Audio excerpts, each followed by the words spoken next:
দেখেন ২ ভাই বোনের খেলার জায়গা পায় না। খেলতেছে ২ ভাই বোন আরকি ব্যায়াম করা মেশিনের উপরে উঠে দাঁড়িয়ে এখান থেকে যদি একবার পড়ে যায় কি যে অবস্থা হবে। হ্যালো ইভরান, আসসালামু আলাইকুম। সবাই কেমন আছেন? আল্লাহর রহমতে আমরা অনেকটাই ভালো আছি। এদিকে শ্বশুর-শাশুড়ি বাড়িতে না থাকায় পড়েছি বিপদে। কি রান্না করব, কি খাবো বুঝে উঠতে পারতেছি না। এদিকে আমার ছোট জায়েরা কিছুদিন বাপের বাড়িতে ছিল। আজকে ওরা আসছে। রাতের বেলা কি রান্না করব বুঝতেছিলাম না। তাই ভাবলাম দেখি ফ্রিজে কিছু আছে নাকি। তো ফ্রিজ খুলে দেখি ২ পদের মাছ আছে। তাই তো ২ পদের মাছগুলো আরকি ভেজে আজকে একটু ভুনা করব। শুধু রাতের খাবার তো একটা তরকারি দিয়েই হয়ে যাবে। এই তো এইদিকে মাছগুলো আমি বের করে কিছুক্ষণ ভিজিয়ে রেখেছিলাম। ভিজানোর পরও ভালো করে একদম ধুয়ে পরিষ্কার করে মাছগুলা ভেজে নিচ্ছিলাম। লাল, লাল করে একটু ভেজে নিচ্ছিলাম কারণ ফ্রিজে মাছ তো অনেকদিন হয়েছে। ফ্রিজে রাখার কারণে মাছের স্বাদটা অনেকদিন হয়ে গেলে অন্যরকম লাগে। তারপরেও কিছু করার নেই, বাজার সদাই মাছ এগুলা কেনার মতন মানুষ নেই। আমাদের বাসায় থাকতেও নেই কারণ ফাহানের আব্বু সেরকম সময় পায় না সকালে বাজার করতে। ওর আব্বু প্রাইভেট থাকে তো এইজন্য মাছ এতে এরকম কিছু আনতে পারে না।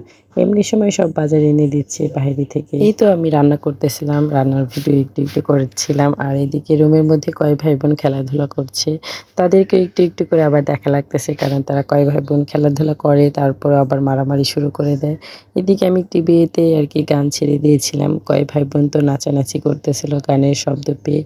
এই তো তাদের কাছ থেকে একটু দেখে আবারও দেখি আমার মাছটা হয়ে গিয়েছে। আমি আবার উল্টাপাল্টা করতে চলে আসলাম রান্নাঘরে। এদিকে আমি মাছ রান্না করছি। কিন্তু কি মাছ রান্না করছি আমি নিজেও জানি না।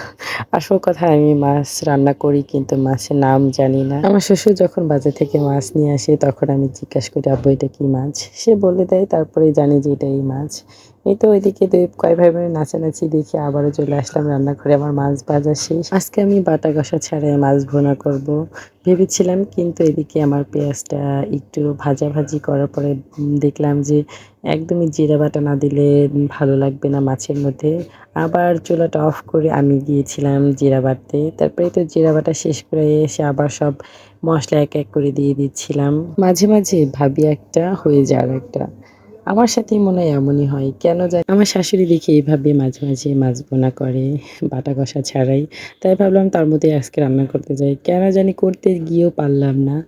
আবার গিয়ে বেটে নিয়ে আসলাম জিরাটা। এই তো জিরাটা বেটে এনে আবার সেই মসলার মধ্যে সবকিছু দেওয়ার পরে আবার দিয়ে দিলাম জিরা বাটাটা। এই তো সব মিলিয়ে যেটা করতে যাই সেটা আর হয় না। আমার সাথেই এমনটা হয় বারবার। এইদিকে সব মসলা কষাচ্ছিলাম সবকিছু দিয়ে।